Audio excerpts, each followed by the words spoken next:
Hoy nuestra conferencia magistral va dirigida a conocer sobre los últimos tratamientos que tenemos para el COVID-19 aprobados por la FDA. Y para hablarnos y abordar este tema, contamos con una invitada de lujo que les presentará a continuación cómo comenzar este año promoviendo y dándole este tipo de tratamiento a las personas que lo necesiten.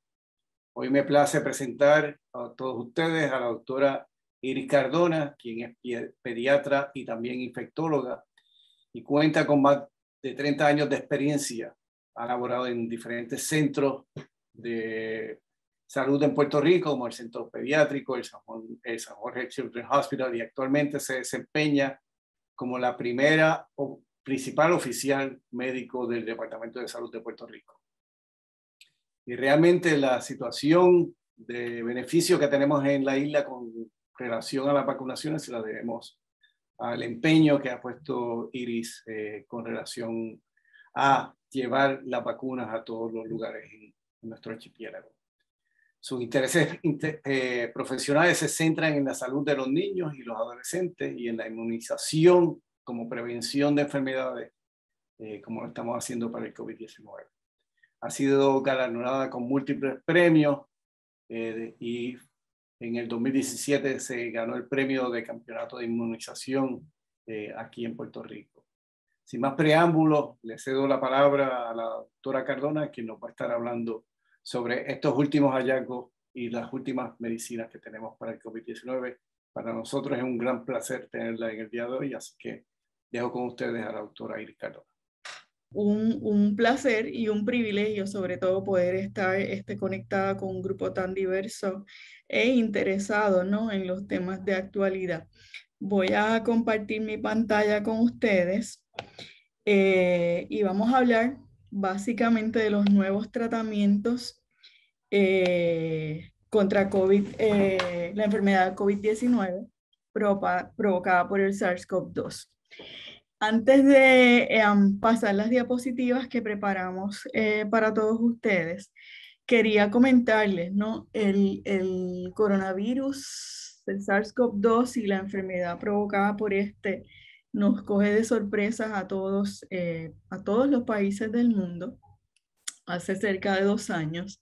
Y ciertamente en este caminar por los pasados 2 años, la ciencia demuestra, ¿no? Hemos demostrado tener la capacidad de enfrentarnos a un enemigo originalmente desconocido, conocerlo, identificarlo y poder desarrollar estrategias de prevención y estrategias de tratamiento o intervenciones médicas. En un principio, teníamos que depender de las llamadas medidas no farmacológicas y de todo el trabajo de los expertos en epidemiología y en control de enfermedades. No obstante, la colaboración científica a nivel mundial ha permitido el desarrollo, primero, de tratamientos para evitar que los pacientes hospitalizados y bien enfermos terminen en fatalidad. Segundo, el desarrollo de estrategias de prevención, como son las vacunas, y ya cumplimos 1 año vacunando a las personas acá en Puerto Rico. Y tercero, que es lo nuevo y es el tema fundamental de la charla de hoy, acceso a tratamientos ambulatorios más convenientes, más rápidos, que permitan interrumpir de alguna manera la progresión a enfermedad severa. Dicho eso, pues aquí estoy con ustedes y voy a hablarles de qué alternativas tenemos ahora en Puerto Rico como estrategias de tratamiento ambulatorio contra el SARS-CoV-2. Sabemos todos que cuando un paciente se diagnostica y tiene criterios de ser hospitalizado, en el 2020 no tenía mucha, era casi como una sentencia, ¿no?, de fatalidad, y era terrible. Hoy hay algoritmos de tratamiento, hay acceso a medicamento antiviral intravenoso, a combinación con agentes antiinflamatorios y a una gama, ¿no?, de alternativas terapéuticas para tratar de controlar la enfermedad. No obstante, cuando hablamos de tratamiento ambulatorio, supone una intervención más temprano, que evite precisamente la progresión a la enfermedad. Dentro de estos tipos de tratamiento, pues tenemos el primero en desarrollarse, que ya tenemos un año con acceso a estas alternativas, son los llamados anticuerpos monoclonales. Esto es una medida de intervención médica que no es nueva en la medicina. Los anticuerpos monoclonales están en estudios de los finales de la década de los 80 y todos los últimos 10 años del siglo pasado y los primeros 20 años de este siglo ha habido mucha investigación y muchas modalidades de tratamiento para un sinnúmero de condiciones médicas, no necesariamente todas infecciosas. En resumen o en esencia, son proteínas, en este caso de la fabricadas o elaboradas en el laboratorio, que van a ayudar a nuestro sistema inmunológico a defenderse contra elementos antigénicos como el virus SARS-CoV-2. En este caso en el caso del SARS-CoV-2, los anticuerpos monoclonales que tenemos disponibles tienen como objetivo, como punto de ataque, la famosa proteína spike o espícula del SARS-CoV-2 y tienen la función de debilitar la entrada de este virus a nuestro sistema y por lo tanto previenen progresión de los síntomas. Tratamientos monoclonales que han sido desarrollados, pues el primero de ellos fue el llamado Bamlanivimab, producido por la compañía Eli Lilly, que recibió autorización de uso allá para noviembre del año 2020. Posteriormente, se desarrolla otro anticuerpo monoclonal que entonces se utiliza en combinación con el Bamlanivimab para mejorar la eficacia de este agente. Y bien rápido sale autorizado el Regeneron o Regencov, que es una combinación de dos anticuerpos monoclonales y que atacan también, tienen como punto, ¿no?, de objetivo la proteína Spike. A mediados del año 2021, entonces recibe también autorización de uso el Sotrovimab, otro anticuerpo monoclonal. Todos funcionan básicamente con el mismo mecanismo. Déjenme contarles, Bamlanivimab se utilizó con éxito en los primeros 2, quizás 3 meses del año 2021. Tuvo o cayó en desuso porque dejó de funcionar cuando aparece la variante alfa. Y entonces dejaron de recomendarlo. Empezaron a recomendarlo en combinación con el Etesevimab. Y después cuando llega la variante Delta, pues tampoco empezó, cuando pasa la variante alfa, empieza a funcionar contra la Delta. O sea que esto es bastante específico. De igual manera, el Regeneron, que empieza a utilizarse a principios del 2021, se utiliza con éxito y ha sido utilizado hasta recientemente, hasta que nos llega la famosa variante Omicron. Estos 3 tratamientos de anticuerpo monoclonal han estado disponibles, no están comercialmente, han estado disponibles a través del gobierno federal, quien ha comprado en cantidades grandes para hacerlos disponibles en todas las jurisdicciones americanas. Llegan a Puerto Rico a través de lo que es el sistema de salud federal, HHS, en una asignación muy particular porque tiene que ver con el número de casos que reportamos y versus número de casos que terminan hospitalizados. Sotrovimab es el de más reciente uso y ahora les voy a comentar que es el más que se está utilizando precisamente porque es el único que hoy demuestra eficacia clínica cuando tenemos la variante Omicron. Y si bien les puedo decir que los datos que tenemos de secuenciación genómica apuntan a que la mayoría de lo que circula ahora mismo es Omicron, todavía vemos, ¿verdad?, algo de la variante Delta. Vamos a explicar un poquito lo que es la autorización de uso de emergencia, tanto la mayoría de las vacunas como los tratamientos contra enfermedad iniciales que se utilizaron para los pacientes hospitalizados, como estos anticuerpos monoclonales, han llegado a nosotros mediante el mecanismo de autorización de uso de emergencia. Esto lo permite, ¿no?, la Declaración de Emergencia de Salud Pública. La FDA, o Administración de Alimentos y Medicamentos, ha puesto a nuestra disposición esta autorización, pero el hecho de que estemos bajo una autorización de uso de emergencia implica que hay que cumplir con los estándares que establece el gobierno federal. Entonces, esos estándares básicamente nos dicen que tenemos que explicarle al paciente que esto es un medicamento que todavía está bajo investigación, que tiene su autorización de uso, pero es bajo estas condiciones.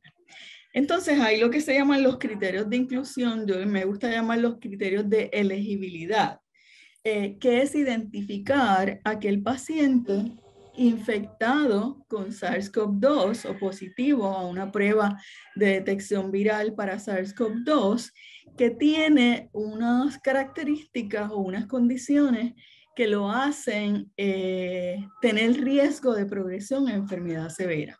La primera de estas es obesidad, definida según el gobierno federal por un índice de masa corpórea mayor a 25. Después enfermedad, después el segundo criterio de progresión o de vulnerabilidad es la edad, no está en la tabla. Y después de estos dos, pues hay una serie de condiciones médicas que pueden ser crónicas como diabetes, asma, enfermedad renal crónica, enfermedad cardiovascular crónica, alguna situación de inmunocompromiso, ya sea por enfermedad, condición o por tratamiento, embarazo, que está definido como un factor de riesgo para progresión a enfermedad severa, obviamente las enfermedades crónicas a nivel de pulmón y todo lo que son desórdenes hematológicos, cáncer, trasplante que cae dentro del paciente que puede estar inmunocomprometido y también el paciente que tiene enfermedad de anemia falciforme. Dentro del grupo de pacientes pediátricos también se habla de desórdenes del neurodesarrollo, ciertas enfermedades genéticas, metabólicas, anomalías congénitas y pacientes jóvenes que sean dependientes de tecnología precisamente por estas mismas condiciones. Y básicamente, cuando hablamos del paciente pediátrico, los 3 anticuerpos monoclonales o las 3 combinaciones de anticuerpos monoclonales están indicadas en pediatría a partir de los 12 años de edad. El paciente tiene que cumplir con un peso específico, tiene que pesar más de 88 libras o 40 kilos. Dentro de los criterios de vulnerabilidad o riesgo de progresión de enfermedad severa también está la obesidad. En pediatría se define si tiene un BMI más de los que van más del 85% para su edad y género, según se establecen en las gráficas de crecimiento en pediatría. Pacientes pediátricos de 12 años en adelante con cualquier enfermedad cardíaca congénita o adquirida. Y obviamente todas las respiratorias están incluidas. Y estos 3 criterios pues son en adición a lo que ya les mencioné que está para los pacientes adultos. Importante también que dentro de los anticuerpos monoclonales hay una combinación, bamlanivimab y etesevimab, que tiene indicación en pediatría desde el nacimiento como lo que se llama post-exposición. Incluye recién nacidos a una madre positiva al SARS-CoV-2 con o sin síntomas. Específicamente, pacientes menores de 1 año se considera que también podrían tener riesgo de progresión a enfermedad severa.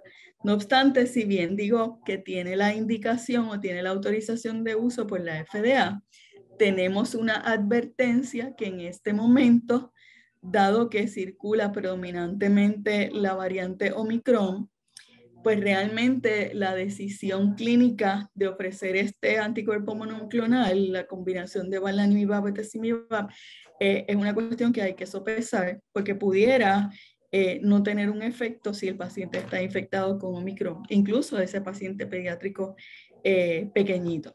Entonces, otro asunto bien importante es que la indicación de dar o no el tratamiento no tiene que ver con el estado de vacunación del paciente. O sea, podemos tener un paciente no vacunado que reúna los criterios de riesgo de progresión de enfermedad severa y que si lo identificamos tempranamente, y tempranamente es en los primeros 10 días de síntomas, indiscutiblemente se va a beneficiar de recibir el monoclonal.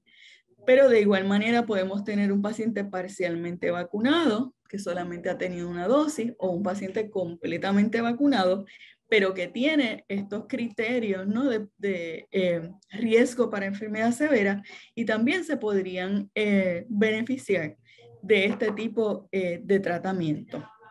Entonces, estas alternativas terapéuticas están en Puerto Rico, son asignadas periódicamente, semanalmente, de acuerdo al número de casos que tenemos y una fórmula que tiene el Departamento de Salud Federal, pero no llegan al Departamento de Salud y son almacenados, sino que se destinan o se adjudican un número definido de tratamientos por semana, y entonces tenemos una serie de facilidades, facilidades médicas, facilidades hospitalarias, facilidades que son como centros de atención primaria, que entonces nosotros les asignamos y el medicamento les llega directamente a ellos.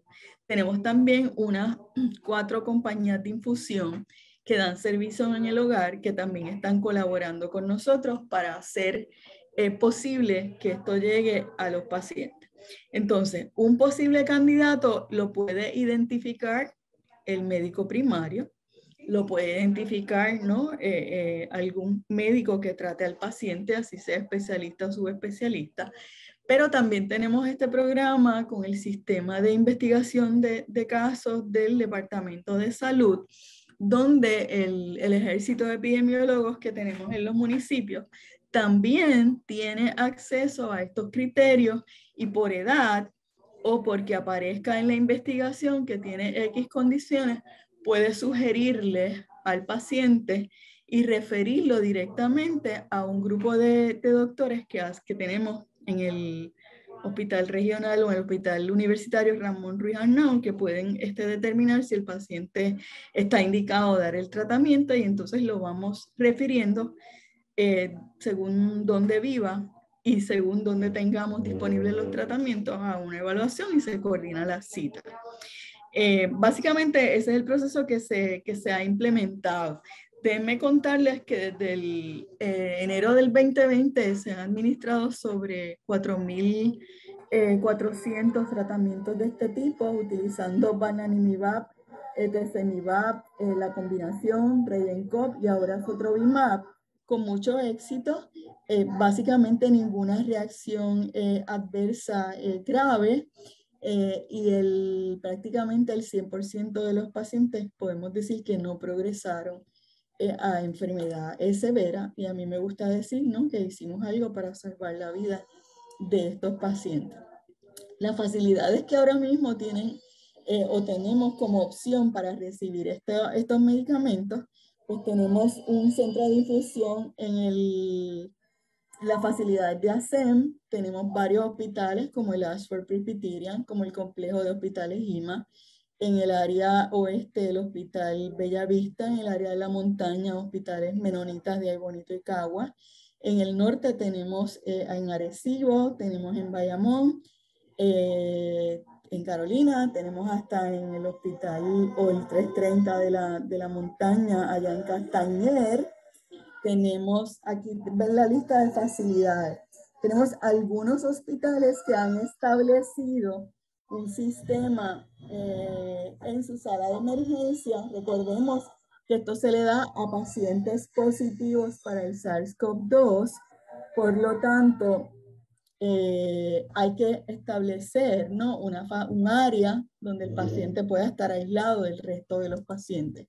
Y se han administrado tratamientos en Aguadilla, en el Hospital Cardiovascular, en el Hospital Metropolitano de la Montaña. Tenemos estas 3 facilidades o centros, lugares de infusión que ofrecen el tratamiento en la casa de los pacientes. Advanced Infusion Center, Best Option, Óptimo, y seguimos tratando de coordinar con otras facilidades médicas, centros de atención primaria, para hacer accesible este tipo de infusión a los pacientes, porque realmente la evidencia científica apunta a que evita la progresión a enfermedad severa. Entonces, con esto tenemos bastante experiencia, llevamos 1 año utilizando las diversas modalidades. Les recuerdo que en la situación con este repunte, donde la mayoría de los casos son por la variante Omicron, el que sabemos con evidencia científica que funciona es el Sotrovimab. Ahora mismo Puerto Rico tiene una asignación semanal de aproximadamente entre 500 y 700 tratamientos. Se asignan a Puerto Rico, nosotros los asignamos a las diversas facilidades y con el proceso que ya les describí se van asignando. Las compañías de infusión, las facilidades médicas que administran el tratamiento, pues realmente el medicamento es sin costo alguno para el paciente.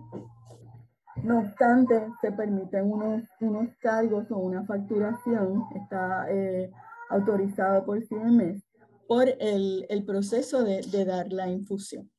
Y ha funcionado. Quisiéramos tener acceso a más.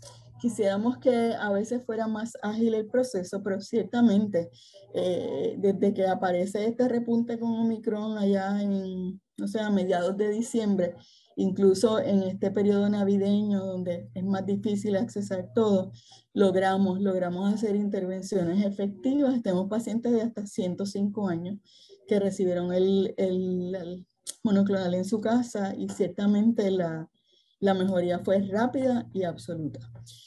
Entonces, hace apenas unas 3 semanas, la Administración de Alimentos y Medicamentos, o FDA, también da autorización de uso de emergencia a los llamados antivirales orales. Y de esos ahora mismo tenemos 2 autorizados bajo el mismo mecanismo.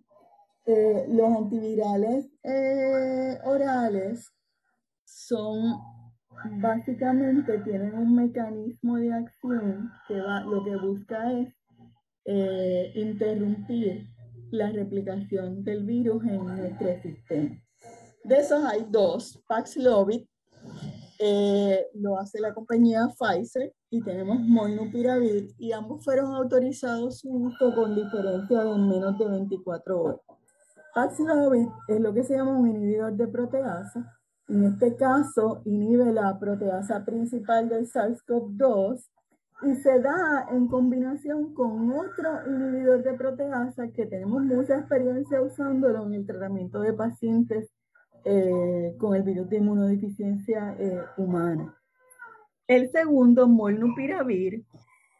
Molnupiravir es lo que se llama un análogo de nucleócido. También va a interrumpir la replicación viral, pero es con otro mecanismo. Básicamente, de este tipo de medicinas o de medicamentos hay una serie bien conocida que se utilizan en ciertas enfermedades, particularmente cáncer. Hay muchas quimioterapias que usan este mecanismo.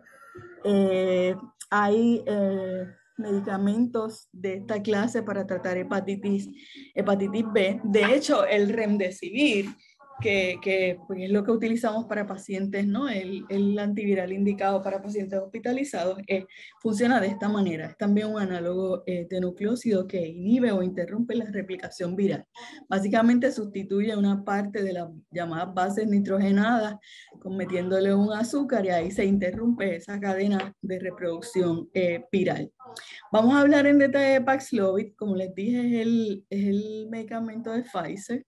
Esto es una combinación de nilmatrevir o nirmatrevir, que es el inhibidor de la proteasa principal del SARS-CoV-2, en combinación con ritonavir, que es un inhibidor del complejo CYP3A, y se da en combinación porque básicamente potencia el efecto, o sea, el ritonavir aumenta la concentración en plasma del inhibidor de proteasa.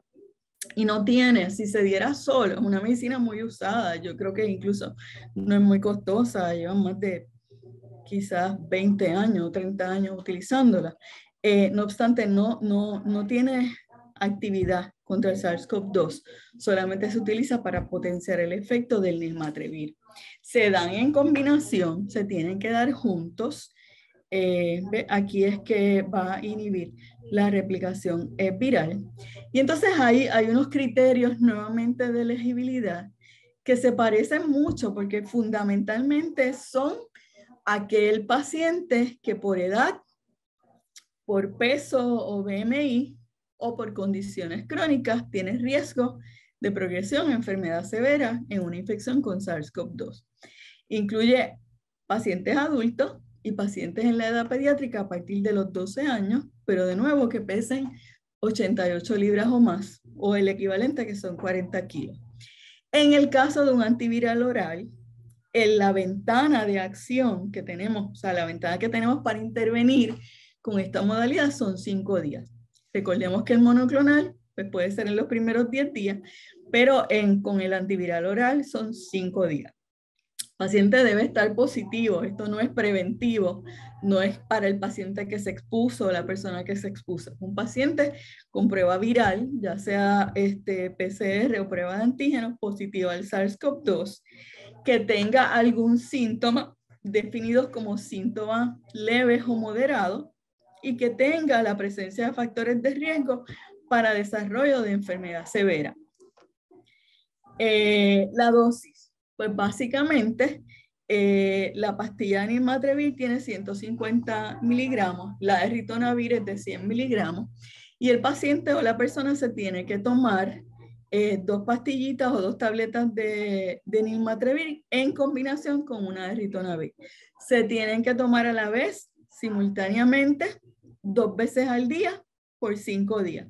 Y si podemos ver aquí en la diapositiva, esta es la forma en que viene. Esto viene ya en un paquete y le va a traer las 2 pastillitas de nirmatrelvir y entonces la pastillita de ritonavir y hay que darlas a la vez.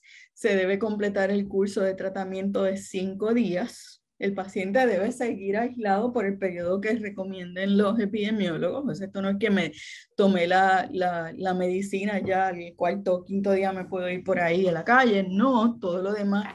Pero con este tipo de tratamiento también logramos una intervención que evita la progresión a enfermedad severa. Hay unas poblaciones pues, con las que hay que tener cuidado. Si el paciente tiene insuficiencia renal, el medicamento se tiene que ajustar. Si el paciente tiene enfermedad renal terminal, la medicina está contraindicada, el Paxlovid. Si el paciente tiene insuficiencia hepática severa, está contraindicada. No obstante, si es leve o moderada, se puede utilizar y no hay que hacer ajuste de dosis. No tenemos datos en los ensayos clínicos que digan que es seguro y eficaz en embarazadas o en madres lactantes. Y nuevamente la autorización para el paciente pediátrico es a partir de los 12 años. No se ha establecido ni dosis, ni eficacia, ni seguridad en pacientes menores de 12 años de edad. Contraindicaciones absolutas, si tenemos un paciente que tiene historial de alergia al ritonavir, pues no se lo podemos dar porque se tiene que tomar el ritonavir en combinación con el nirmatrelvir. Entonces hay unas precauciones muy específicas con esta combinación de medicamentos. Los fármacos o medicamentos que dependen del citocroma Y P3A pueden alterar la concentración del nirmatrelvir y el ritonavir y pueden asociarse con reacciones graves. Y los inductores del CYP3A también pueden entonces tener el efecto de reducir el efecto terapéutico. Así que hay que tener cuidado y hay que hacer lo que se llama una conciliación de medicamentos. La utilización de Paxlovid en el paciente VIH positivo hay que mirarla con cuidado porque existe el riesgo de desarrollo de resistencia a otros inhibidores de proteasa, que son fundamentalmente uno de los armamentos, ¿verdad?, fuertes para combatir el VIH en un paciente infectado. Entonces, la lista de medicinas que pueden interaccionar es larga, es larguísima, que hay un resumen, pero es para darles un ejemplo. Por ejemplo, algunos analgésicos como el piroxicam, algunos pacientes contra la angina como ranosalina, algunos antiarrítmicos conocidos, tratamientos antigota, tratamientos para el sistema nervioso central como la clonazepam, incluso algunos suplementos de hierbas que están contenidos en complejos de vitaminas como son la hierba de San Juan o el St. John's wort, algunos agentes anticonvulsivantes como es el fenobarbital, el dilantin, la carbamazepina, algunos agentes de sedación o hipnóticos. Así que hay que mirar bien la guía y hay que hacer fundamentalmente una conciliación de medicamentos. Nadie se asuste porque, por ejemplo, dentro de esta lista también están algunas estatinas. Pues estatina es el tipo de medicina que si eso es lo único que el paciente toma, usted se la puede descontinuar por 5 días o el médico y se toma su medicamento contra COVID-19 y aquí no pasa nada. No obstante, para otro tipo de medicamentos como los antiarrítmicos, ¿verdad?, las cosas para el corazón o la presión no pueden ser descontinuados así simplísticamente, por lo tanto buscaríamos otra alternativa de tratamiento para este paciente y existe, como ya hablamos, los anticuerpos monoclonales y existe también la otra alternativa de la que vamos a hablar, que es el molnupiravir. Déjenme ver por aquí. Reacciones adversas que se vieran. Esto es lo que se vio en los ensayos clínicos. Hay un sabor como metálico, una alteración al gusto como un sabor metálico. Yo he tenido pacientes que me han descrito eso. Problemas de diarrea, aumento en la presión y dolor muscular. El médico, esto es una medicina que se debe despachar solamente con receta médica, dando la explicación absoluta al paciente, que es un medicamento autorizado su uso bajo ese mecanismo de emergencia. Tiene la obligación el que receta de si el paciente regresa con algún evento adverso, esto debe ser reportado a la plataforma de FDA que se llama MedWatch y hay diferentes formas en que eso se puede reportar. Pero como les dije, sobre 430, no se los he dicho, desde la segunda semana de enero para acá, se han despachado sobre 430 recetas, no hemos recibido ni un solo reporte de evento adverso, efecto ese asunto de la alteración al gusto. Entonces vamos al segundo, molnupiravir. Molnupiravir es la segunda herramienta oral en pastilla para intervenir y evitar progresión a enfermedad severa. Como ya comenté, es un análogo de nucleócido, inhibe la replicación por el mecanismo de mutagénesis, se mete, provoca una interrupción en la cadena de replicación. Y criterios de elegibilidad. Este es solamente para personas mayores de 18 años o que han cumplido los 18 años en adelante. De nuevo, tiene que estar en los primeros 5 días de evolución de síntomas. Tiene que tener una prueba de detección viral positiva. Tiene que tener criterios de riesgo de desarrollo de enfermedad severa. No debe tener ni un solo criterio y esto aplica a los monoclonales, al Paxlovid y al molnupiravir. Esto no es para el paciente que ya está bien enfermo y necesita ser hospitalizado. La intervención se hace antes. Entonces, el label o etiqueta del molnupiravir, si tiene una observación o un warning que dice que hay que pensar en las otras alternativas de tratamiento y el molnupiravir lo vamos a recetar si no tengo, ¿verdad? Si el paciente no es candidato para el monoclonal y no es candidato para el Paxlovid, ya sea por polifarmacia, por edad o porque sea, ¿cómo se llama? No lo tenga disponible. Limitaciones de uso, como ya les dije, no es para pacientes que ya están en el hospital. No lo podemos usar en menores de 18 años de edad. Y esto básicamente es porque en los ensayos en animales se vio una alteración en el desarrollo de la placa del cartílago en el área y en el área de crecimiento de los huesos, muy parecido al label o el warning que tienen los antibióticos, las quinolonas, como el Cipro.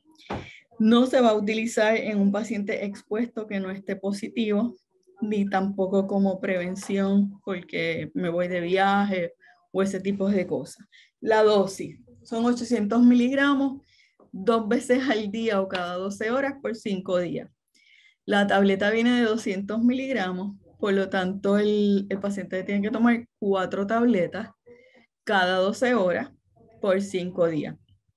Con o sin comida, no hay problema, no necesitamos hacer ajustes de dosis ni en pacientes renales ni en pacientes hepáticos, pero no, y lo otro importante es que no hay que hacer tampoco una conciliación exhaustiva de medicamentos porque no se vio interacción como funciona de otra forma con los tipos de medicinas que tienen interacción con el Paxlovid. Ahora, si hay un pero y es un pero bien grande, y es el asunto de toxicidad fetal. Esto se vio en ensayos en animales, pero el label dice que no se recomienda su uso para ninguna mujer embarazada, que si se fuera a dar, porque no hay otra alternativa, hay que tener una discusión bien seria y documentar que los beneficios superan los riesgos de usar esta medicina durante el embarazo. Ya hablé de la toxicidad huesos y cartílagos, eso también fue en estudios en animales, pero por lo tanto no se autorizó la utilización en menores de 18 años de edad. No se hicieron estudios en ningún paciente menor de 18 años de edad. No se necesita ajuste de dosis en el paciente hepático. No se recomienda tampoco durante la lactancia porque no hay información. Y entonces con este asunto de toxicidad fetal también le pusieron una advertencia de que hay que dar consejería contraceptiva en el caso de las mujeres en edad reproductiva por 4 días después de recibir molnupiravir. En el caso de los varones en edad reproductiva hasta 3 meses luego de la última dosis. Reacciones adversas se parecen un poco a las de Paxlovid. Aquí hay un error, dice adversas de Paxlovid y es de molnupiravir, diarrea, náuseas y mareos. Y de nuevo tenemos la obligación, si recetamos este tipo de medicina, de reportar cualquier evento adverso que un paciente nos diga en un periodo no mayor a 7 días utilizando la plataforma MedWatch y la forma 3500 de la FDA. Entonces, todo esto suena un poco complicado. Por lo tanto, en el departamento nos dimos a la tarea de buscar la información disponible y establecer un algoritmo de tratamiento ambulatorio para evitar progresión de enfermedad de COVID-19, un instrumento que sirva como hoja de evaluación para los pacientes. Esto no es requerido por el Departamento de Salud Federal, esto se hizo acá y no es que en cada récord del paciente esto deba estar, ni el paciente lo tiene que llevar a la farmacia. No, básicamente es para guiarnos y hacer más fácil la toma de decisiones. Y también una tablita, ¿no?, que compara el tipo de tratamiento que tenemos disponible. Entonces, también tenemos en la página del Departamento de Salud una información más simple, más sencilla para el público general sobre qué son los monoclonales, qué son los antivirales, y esto es básicamente un ejemplo, ¿no?, de lo que está en la página del Departamento de Salud, que es de acceso público. Entonces, hablando del algoritmo de tratamiento, y estamos hablando tratamiento fuera del hospital, tratamiento temprano, buscando evitar progresión a enfermedad severa. Paciente no tiene resultado de prueba positiva, pues no tengo que hacer nada. Si fue expuesto, pues tengo las recomendaciones de epidemiología. Si tengo un resultado a prueba viral positiva, ¿tengo síntomas? Sí, si tengo síntomas, vamos a ver cuáles son esos síntomas y cuánto tiempo lleva con los síntomas. Si identifico un paciente con dificultad para respirar o que está requiriendo oxígeno porque le bajó la oxigenación, este paciente no necesariamente no es elegible si tiene criterios de hospitalización. ¿Ok? Si es un paciente que no tiene dificultad respiratoria, no tengo criterios para hospitalizarlo, pero lo vi en sala de emergencia o me llamó, hicimos una consulta por telemedicina, voy entonces a buscar la lista de criterios de riesgo de desarrollo de enfermedad severa y sí sería elegible entonces a alguno de estos tratamientos. Si los síntomas empezaron antes de 5 días, pues las alternativas que tengo, y es un paciente que no tiene insuficiencia renal severa ni tiene insuficiencia hepática severa, las alternativas de tratamiento son estas que vemos aquí. El Paxlovid de Pfizer, el monoclonal Sotrovimab, está Regencov y estaba en la ETE, pero les recuerdo que en la situación que estamos ahora, que hay Omicron, pues esto no. Y está como un asterisco, ¿ve? Aquí lo ven, para recordarlo. Si no tengo estos tratamientos disponibles, considero el molnupiravir. Si es un paciente en edad gestacional, hombre o mujer, tengo que dar la consejería genética. Si es una embarazada, no puedo utilizar el molnupiravir. El Departamento de Salud Federal y el NIH también han establecido esto en unas guías que también son públicas. Nosotros hemos tratado de hacerlo más amigable, más friendly, pero están disponibles. Los tratamientos recomendados en orden de preferencia según esta guía. Número 1, Paxlovid, haciendo conciliación de medicamentos si está indicado por la edad, todo lo que hemos explicado. Número 2, el monoclonal, si está también en el periodo que puedo intervenir. Tenemos en rojo esto que dice Remdesivir. Comentamos al principio que es el agente antiviral intravenoso que se utiliza para tratar al paciente de COVID en el hospital. No obstante, esta guía, basándose en unos estudios publicados recientemente, también establecen que podemos utilizarlo en un paciente que no tiene criterios de hospitalización en un setting ambulatorio, dando una dosis de Remdesivir por por 3 días. En esos primeros 5 días de diagnóstico de enfermedad o de síntomas. Aquí hay un detalle, el Remdesivir ya está disponible comercialmente, la forma de distribución ya está establecida, así que acá en el Departamento de Salud estamos evaluando qué tipo de logística pudiéramos establecer para que también sea una opción porque está dentro de las guías de NIH. Y entonces el cuarto, molnupiravir. Hay también una cosita que tenemos que mirar, y es lo que nos dice la ciencia. Han hecho estudios comparando la eficacia clínica de cada una de estas alternativas. Por eso es ese orden de preferencia. Eficacia clínica de Paxlovid es un 85% versus placebo.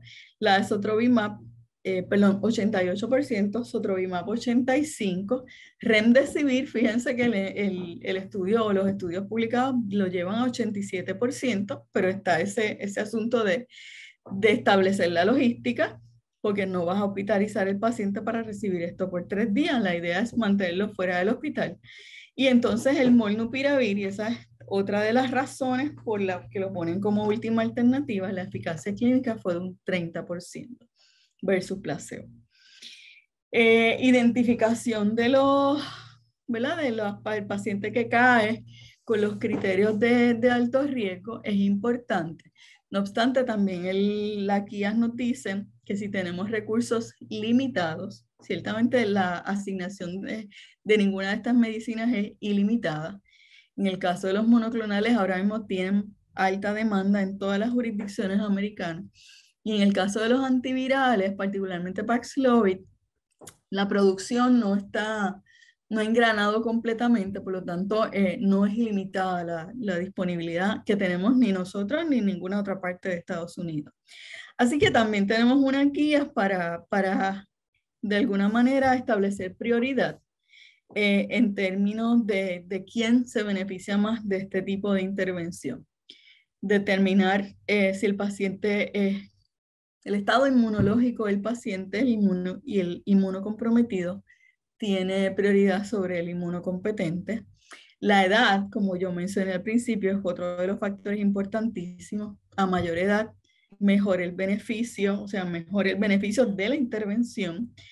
Estado de vacunación, podemos utilizarlo en vacunados y no vacunados. No obstante, una persona que no puede vacunarse por la razón que sea, o que no desarrolla, no se espera desarrollo de una respuesta robusta, pues debe tener prioridad sobre los no vacunados. Y entonces las condiciones clínicas, obesidad, diabetes, enfermedad cardiovascular, deben tener prioridad sobre aquellos que no tienen. En palabras sencillas o más prácticas, si yo tengo dos pacientes, uno de 50 años y uno de 70, pues el de 70 debería estar en mi lista de prioridades primero, pues la intervención va a tener mejor efecto.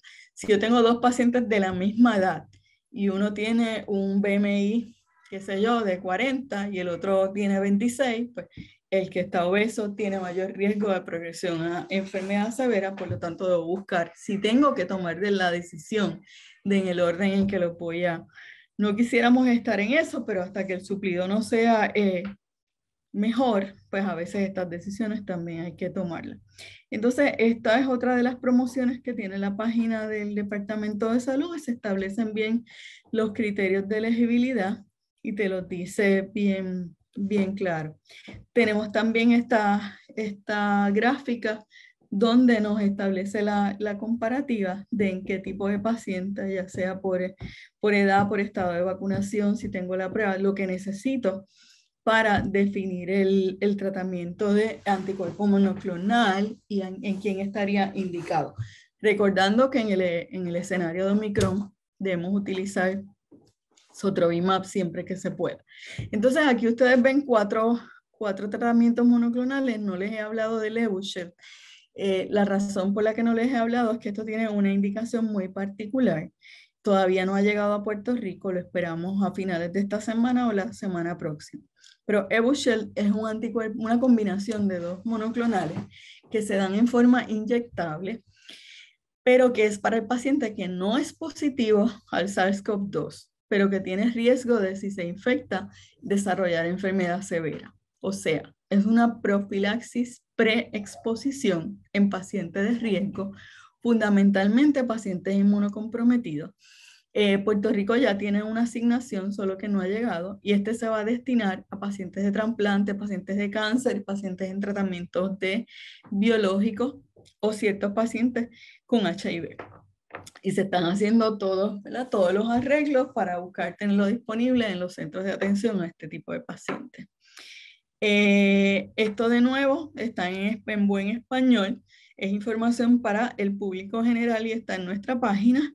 Y con eso, pues yo termino mi presentación para dar paso a las preguntas que ustedes puedan tener. Muchísimas gracias por toda esta información. La primera información entiendo de que ya la contestaste, pero te la voy a hacer de todas maneras, en términos de que se están dando los monoclonales para pediátricos, particularmente hay un pediatra que dice si una de las indicaciones es ser menor de 1 año. Sí, bueno, sí.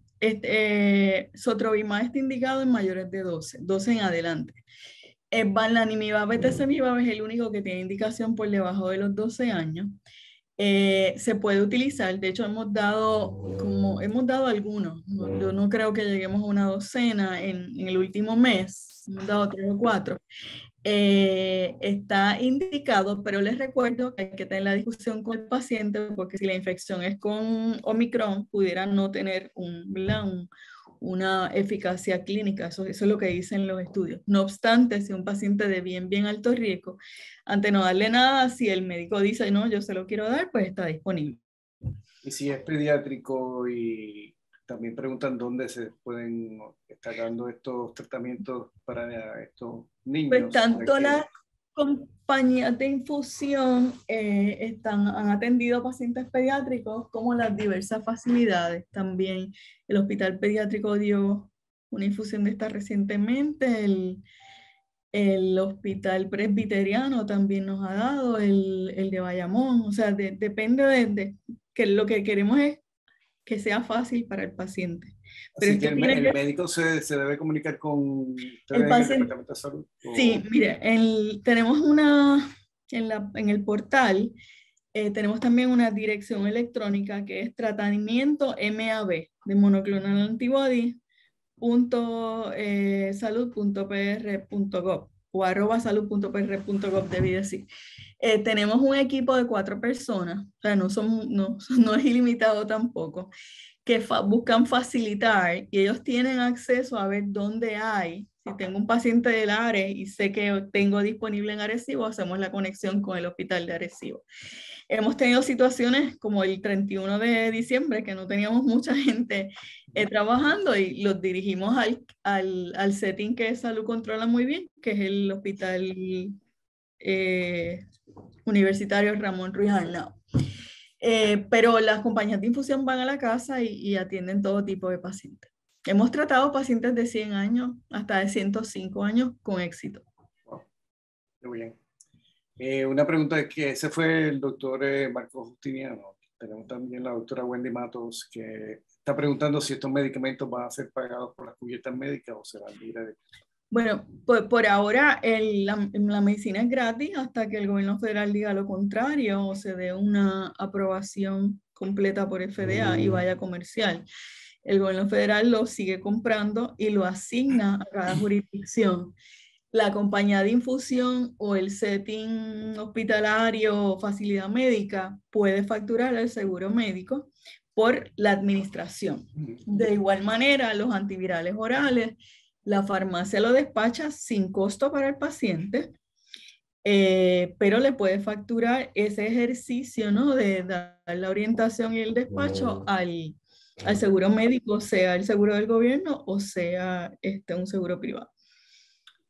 Josué Castresana pregunta que si las pruebas caseras son válidas para considerar el protocolo de tratamiento. Eso es algo que estamos trabajando. Desde nuestro punto de vista son válidas cuando tenemos una prueba positiva. Usualmente eso está, la sensitividad, la especificidad está aprobada y queremos que esto sea fácil para el paciente. No obstante, todavía no es un hecho por el asunto de cómo se establece para que entonces la facilidad que da la infusión pueda facturar por el servicio. Pero créanme que estamos trabajando con eso y yo espero tener noticias en los próximos días. Ya está en discusión. Sobre todo ante la iniciativa del propio presidente de Estados Unidos que está haciendo las pruebas caseras disponibles. Tengo otra de Ángel Hernández Colón. Aunque dice que esto no es parte de la conferencia de lo que tocaste, pero me gustaría saber cuándo un paciente inmunosuprimido puede tener la 4ª dosis de la vacuna Moderna. 5 meses después, o sea, un paciente inmunocomprometido supone que sería la 4ª dosis 5 meses después de la 3ª. Okay. Entonces tenemos a José Carrera Rivera que dice, ¿se debería hacer seguimiento de embarazo en mujeres de edad reproductiva antes de prescribir?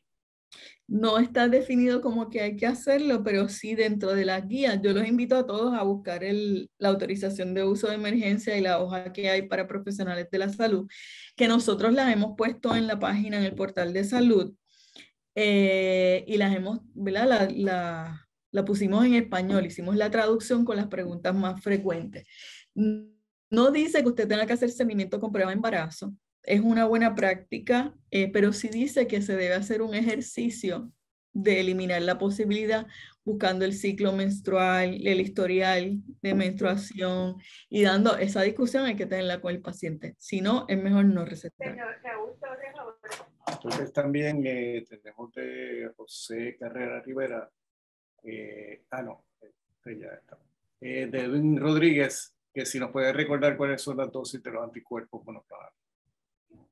Sotrovimab se da en una infusión de 500 miligramos, es una sola vez, es infusión por IV pump La realidad es que es una dosis estándar para todo paciente mayor de 12 años que cumpla con el peso.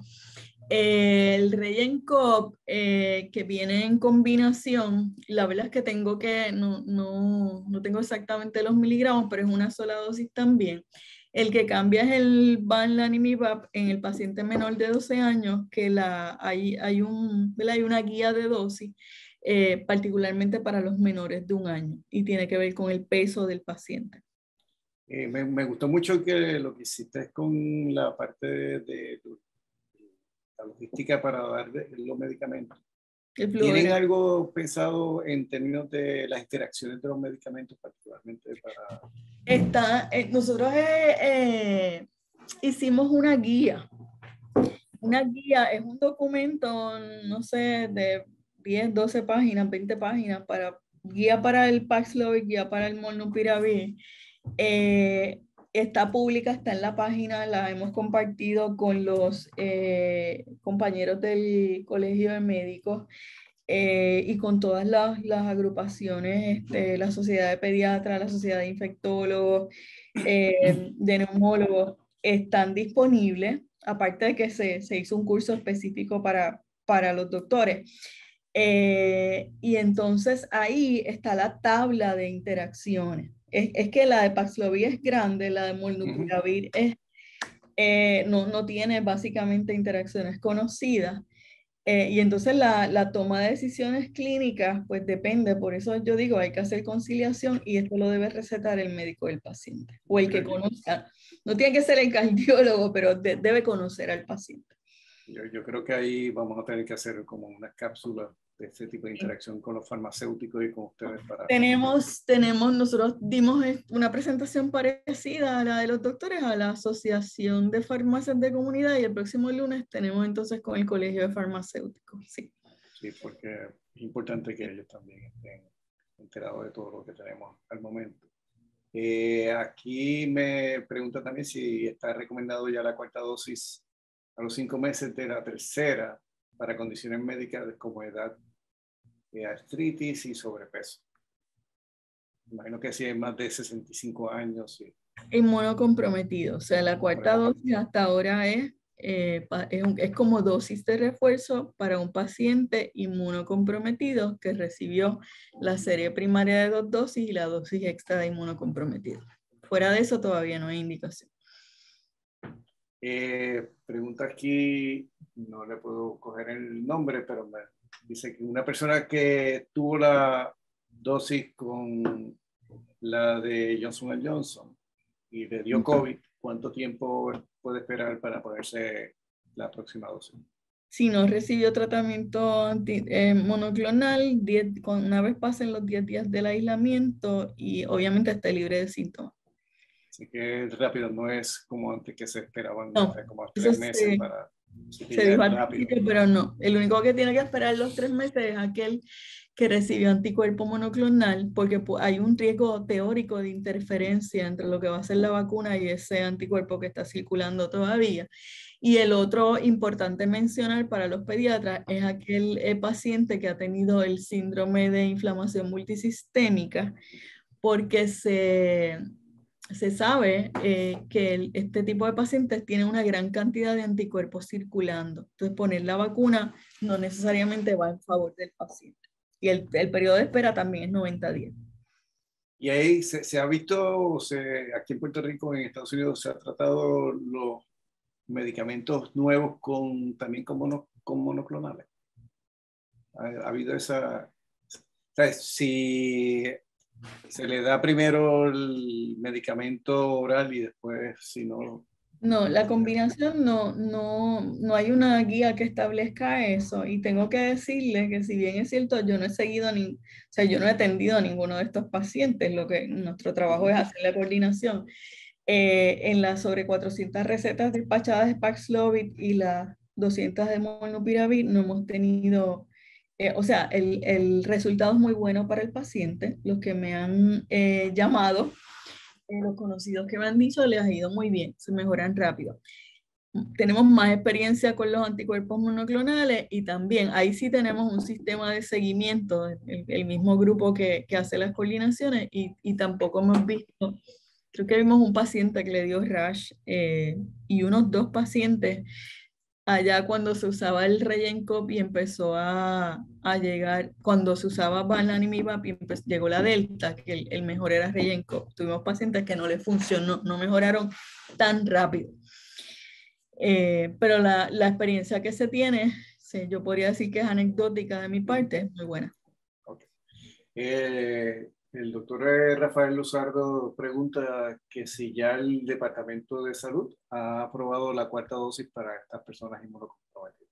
Sí, el Departamento de Salud realmente se deja llevar por las guías que establece CDC, porque eso está contemplado, ¿no?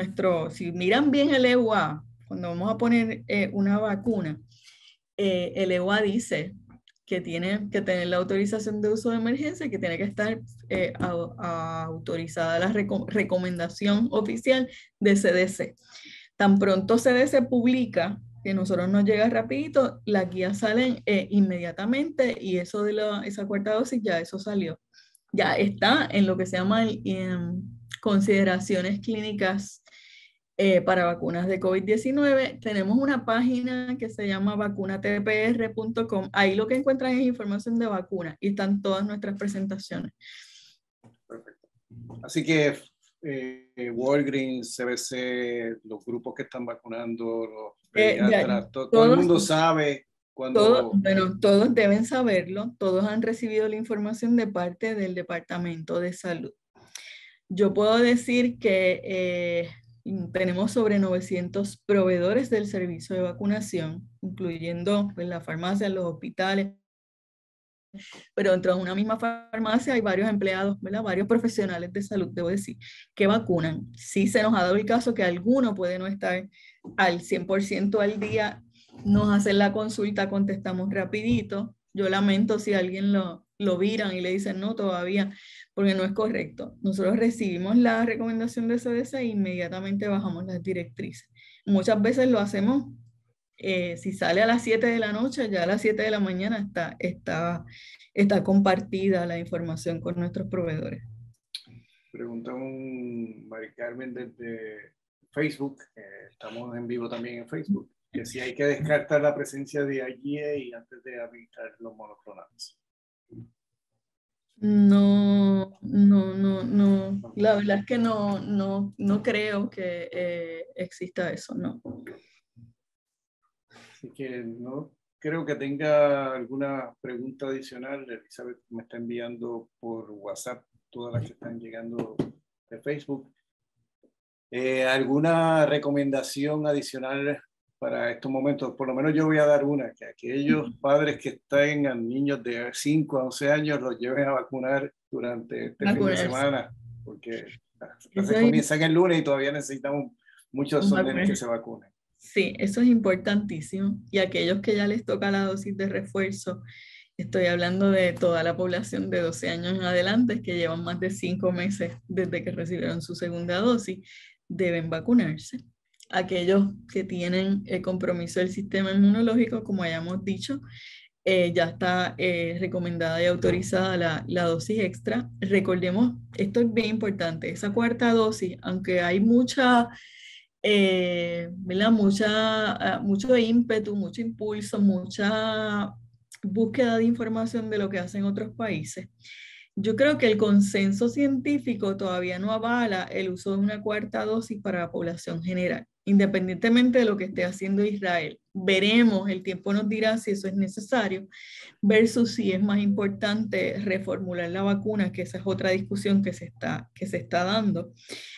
Así que mi frase calma en el alma, esperemos que la ciencia nos guíe en el futuro, ¿verdad? En el futuro inmediato. Por lo pronto, tenemos cerca de 300.000 personas que no se han vacunado, cerca de 300.000 niños menores de 5 años que no se pueden vacunar. Así que el llamado es a aquel que se puede vacunar y no lo ha hecho, ya sea con primera, segunda o tercera dosis, que lo haga. Este es el momento de hacerlo. Particularmente aquellos que estamos cerca de los 60 años y los que tienen 60 años o más, porque Correcto. se ha demostrado claramente de que esa tercera dosis evita Progresión de grandemente enfermedad severa. la enfermedad severa. Así que te agradezco nuevamente, Iris, tu conocimiento, tu pasión. Definitivamente que tú eres una de nuestras héroes durante esta pandemia, particularmente en el sistema de vacunación. Estamos muy orgullosos de lo que estamos logrando en Puerto Rico y queremos darte las gracias nuevamente. Y esperamos que podamos bajar esta curva que tenemos en este momento y que lleguemos a unos niveles. Seguro que sí. Agradecida yo por la oportunidad. Estoy mirando la cantidad de personas conectadas y de verdad un privilegio poder hablar a tanta gente de esta manera. Así que gracias mil. Les recuerdo de que esta presentación va a estar puesta en nuestro canal de YouTube de Puerto Rico Public Health Trust. Entiendo de que la doctora, como parte de su demostración de ofrecer esta información, puede estar ofreciendo o dando los slides, los puede poner en la página web del Departamento de Salud y de ahí pueden bajarlo todo el mundo. Así que más que agradecidos y todos ustedes estén pendientes para nuestra próxima conferencia magistral para darle más información de salud pública en Puerto Rico y en el mundo entero. Hasta luego. Gracias, Irene.